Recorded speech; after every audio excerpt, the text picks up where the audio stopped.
All the highly cultured YouTube viewers, I welcome and say good morning to you. Now in our Shivashakti Kalakendra studio, time is showing 5 minutes to 9 o'clock in the morning. This will going to be the concluding session for this English session. That is the main number, that is Mahasanchika number is 1868. What a beautiful number it is, 1868. This is going to be a part 7 in this English description and reading of a book, The Hindu Marriage, a Scientific Analysis by one Mr. H K S Rao. That has been, this is going to be a part 7, incidentally, by the grace of God, this Tuesday, because it is a Saptapadi is the end of that. For that also, the 7th heaven, this is the part 7 it's going to be. These are all planned by my Aradhya Devi. As per that, things are going even number-wise also. This part 7 in English, which is, I am going to conclude, the signature tune which I have played on Veena was Madhyamavati. That is also just a piece of Bhagya the Lakshmi Baramma. So she has come, the Vadhu has come to the husband's house. Now they have to enjoy the life in future. For Prajotpati, that is what exactly it means. To get a daughter, she will be the daughter-in-law. That is how one should behave. With this background, that is why I have chosen the Madhyamavati piece. The raga is, it's auspicious. The marriage is complete with auspiciousness by the blessings of all the elders and the society also. Because we have to wade through the society. The social life exactly starts for the couple. Now, another thing, after 3 months, ritual is going to be. Previously, I have also dealt with that in the last 3-4 sentences in the previous session.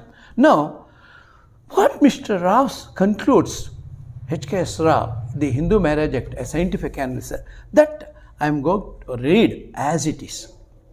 Nuptials, scientific analysis. Among the Shodasha Karmas, 16 ceremonies in the Hindu way of life, nuptials or first sexual union is mentioned separately, and this ceremony is not coupled with the marriage ceremony. If we go deep into the matter, for this separate mention, we can understand how our Maharshis were advanced, how enlightened they were. Marriage is a preliminary ceremony when the boy and the girl are made to feel oneness psychologically. The first sexual union or nisheka is the most important act in the life of the couple. It's only at this first sexual union that the electric energy in the bodies of the male and the female comes together, and certain quantity of this energy of the male is passed to the female body. This passing of electric energy to the female body governs the entire future life, both physical and mental, of the individual, and also it has got a great bearing on the children of the couple. According to the rules laid down by the ancients, the marriage takes place when the girl is only 8 years and the boy is about 20 or 21 years old. The girl attains puberty at the age of about 14 years. It's only after this period that the nishekam or nuptials or the first sexual union ceremony is performed. By this time, the husband and the wife have sufficiently understood each other and they feel oneness. The wife does not feel shy at the time of the first sexual union, and this has a lasting effect on the married life of the couple as well as on the children. If, on the other hand, the nuptial ceremony takes place immediately after marriage ceremony is over, without leaving an interval of even few months as being done in modern times, the wife, though she might have moved together many times with her husband prior to marriage, certainly feels shy at the time of the first sexual union. Scientifically analyzed, consciously she may not feel this, but in the subconscious region of her mind, this feeling is felt and it gets deep-rooted there. Psychologically, this has a permanent effect on the mind of his wife, and later, when children are born, they may not be to the expectation of the parents. When they grow up, they become ferocious, unruly, and disobedient to the parents. This is one of the results of the permanent effect on the mother's mind at the time of the first sexual union. The other effects are analyzed subsequently. Shantanu had 2 sons.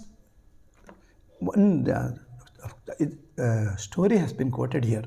Shantanu has 2 sons, that is Chitrangada and Vichitravirya from his second wife Satyavati. Chitrangada married Ambika and Vichitravirya married Ambalika. Unfortunately, both the brothers died without issues.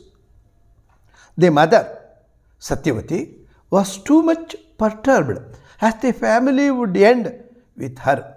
Therefore, she requested Vedavyasa, her first son by Parashara, to favor a dutiful and brave son to her daughter-in-law Ambika. He agreed and fixed up a time for the sexual union with Ambika. Accordingly, Satyavati told Ambika to be ready at the appointed time to entertain Vedavyasa. Ambika had not seen him earlier. Therefore, she was feeling very anxious and also happy to meet the sage. But unfortunately, when she saw a frail old body in Vedavyasa, she felt a sort of contempt for him and closed her eyes, unable to tolerate the repulsive appearance of the sage at the time of sexual union. As a result of this, a blind child was born who was named Dhritarashtra. Satyavati was disappointed at this and therefore again requested Vedavyasa to favor a noble son to Ambalika, her second daughter-in-law. He agreed and fixed a date and time for the sexual union. Satyavati informed this to Ambalike and told her to be ready to receive the sage and also cautioned her not to close her eyes. When Vedavyasa appeared at the appointed time, Ambalike was shocked when she saw this frail and ugly man and with fear became pale white. Vedavyasa fulfilled his promise and went away and told Satyavati that a child with white patches would be born, as the mother had turned white with fear at the time of conception. This child was named Panduroga. Satyavati was not satisfied with this result. Hence, she requested Vedavyasa for the third time to favor another child to Ambika. He agreed to the third request also and again fixed up a date and time. Ambika was accordingly advised to entertain the sage without fear. But Ambika could not tolerate his appearance and therefore she sent her maidservant duly dressed and decorated in her place to entertain the sage. This time a noble son was born from the maidservant and was named Vidura. As he was born from Shudra woman, he could not rule the kingdom but helped his stepbrothers in running the administration by his timely advice. From this, we can come to a conclusion that the state of mind of the mothers plays a very important part at the time of sexual intercourse and the time of conception. In Garuda Purana, one of the 18 Puranas written by sage Vedavyasa, Garuda asks Lord Vishnu thus, O Lord, why the children, males or females, of the same parents differ in everything and are not alike? Lord Vishnu answers thus, at the time of conception, that is, sexual union, the state of mind of both husband and wife may not be the same. This state of mind depends on the quality of food they have taken just before that time, that is, Sattvika, Rajasa or Tamasa foods. The influence of food on the mind has been analyzed separately in the exclusive article on the subject as well as in Gayatri Mantra Mahatva book. The environment and atmosphere at the time of sexual union plays a very important part. The planetary position also influences the natives, that is, couples, at the time. The cosmic rays and the gravitation powers of the planets affect the individuals. This may look strange to a layman, as earlier stated in the article on marriage. The planetary positions and their influence are there always. Just to give an example, we don't have tides always. Only on new moon days and full moon days there are tides. As on these particular days, mentally retarded persons become more unruly. This means the gravitation power when the sun and the moon and the earth are at 180 degrees has effect on watery bodies and human body is because it is 80% watery body. This gravitation power has effect not only on the mind but also on some of the internal organs of the human body. This aspect has been analyzed separately. Thus, taking all these aspects into considerations, we can conclude that psychology plays a very important part in the life of the individual, especially at the time of sexual union.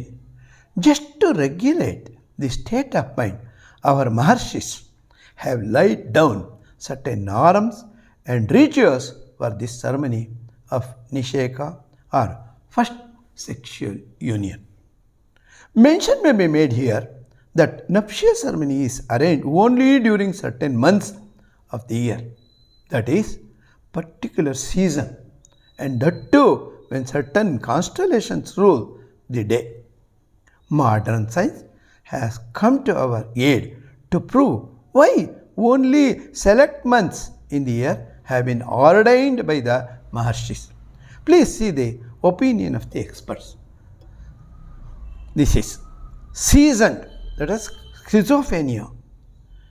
If you were born in January or February, it is more likely that you will be schizophrenic, unable to distinguish reality from unreality.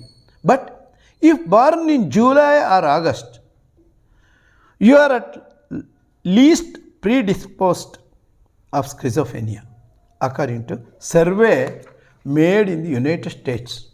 Scientists from TE Maryland Psychiatric Research Center did the survey, which showed that there may be a link between the season of birth and least or tentatively identified type of schizophrenia. The researchers found that nearly 35% more schizophrenics are born in winter than in summer. Their number starts grown in December, increases in January and February, and begins to drop in March. The risk is the lowest in July and August. The scientists are looking for the cause of seasonal fluctuation. One explanation may be that an annually varying factor was affecting a person's central nervous system around the time of birth. This could be either a seasonally active virus or cyclical food availability and nutritional pattern. The second explanation is that the timing of conception may have a bearing. A genetic factor peculiar to those predisposed to schizophrenia may be increasing fertility in spring and summer. Thus, they would produce more children in winter, and these would have a higher probability of being schizophrenic. This has been reported in Indian Express, dated 5th May 1983. Just to avoid such children, that is schizophrenics, and to have a bright children, our Maharshis have laid down the rules that this most important ceremony, Nisheka, should be held only during certain months of the year and not any month of the year. What the modern scientists are seeing now, our Maharshis had already seen this from their divine sight. On the appointed day of Nisheka, the couple has to take oil bath in the morning. Oil bath makes the body and mind fresh. Then the couple has to perform a homa which is called Garbhadana Homa. For this, special samit twigs of palasha or muttuga, that is in botanical name Buta frondosea. That is, palasha or muttuga is offered to the sacred fire along with ghee. The couple has to inhale the fumes coming out of that homa. This palasha or muttuga is allotted to the planet moon. Moon rules over mind. Chandrama manaso jata. Hence, the fumes of this twig has a very good effect on the minds of the husband and the wife to think alike and thus act alike. After this homa, the juice of the leaves of ashwagandhi, Withenia somanifera is the botanical name, or the juice of green grass, that is garika, Synodon dactyolon, is again there, or of both, is put to the nostrils of the wife. According to Ayurveda, the Indian system of medicine, this ashwagandhi has a very good effect on the body in general and the reproductive organs in particular of the female. The reproductive organs are toned up properly to facilitate for the growth of the fetus, and green grass facilitates lactation at the time of the childbirth. It may be noted here that nowadays this ritual is completely ignored, and the result is that when conception takes place, the child in the womb will not be in a proper position. This hampers natural delivery of the child, and caesarean is the only alternative. We see in these days that caesarean had become so common that natural delivery is very rare. This has been written, again I remind you, 50 years back. What is the plight of nowadays? I leave it to my esteemed, highly cultured viewers in YouTube. This is because the reproductive organs are not properly toned up before the conception takes place. Finally, just before the appointed time or muhurta, the husband and the wife are made to enter the room. The husband is expected to have his first sexual intercourse with his wife at the particular muhurta. Regarding muhurta, this has been already explained under the article marriage. Of course, the same muhurta does not hold good for both marriage and nuptials. A separate position of planet is taken into consideration for each function. Nowadays, the real scientific significance of this most important ritual is completely ignored, and marriage and nuptials are being arranged on the same day. The result of this is, it may result in sex phobia, and later children born under these circumstances are mostly, not generalized, mostly rowdy, unruly, disobedient to the parents and elders, and never think of family oneness. In addition, to bring unhealthy throughout their lives, and sometimes deformed and impotent and also schizophrenic as stated above. Natural delivery of the children has become very rare. Caesarean has become common. Expectation and need. Thus, the child has to be fed with the bottled milk. The husband and the wife do not think alike. So far, the sexual union is concerned many times and sometimes due to sex phobia also. Thus, the couple do not enjoy properly. This act is being done mechanically. Many a time, the male and the female behave worse than animals, because animals have their own method of mating. Thus, the real charm in life is lost. After some time, the wife gets averse towards the husband, and so he tries to find other source of his sexual gratification. This leads sometimes to the breakup of the family, that is the divorce. This is what the modern society is experiencing. I conclude what has all written by Mr. H K S Rao 50 years before. With this, I conclude this entire session, which has part 7 exclusively in English, as I have promised, and other in say about 60 in Kannada. In total, I conclude for this marriage and all other related rituals, and I'll be back with one more, another, I don't know what it is going to be. This entire marriage process, both in Kannada and in English, with the raga in Madhyamavati, I just conclude for this very holy Shodasha Samskara in the human life.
నమస్కారం.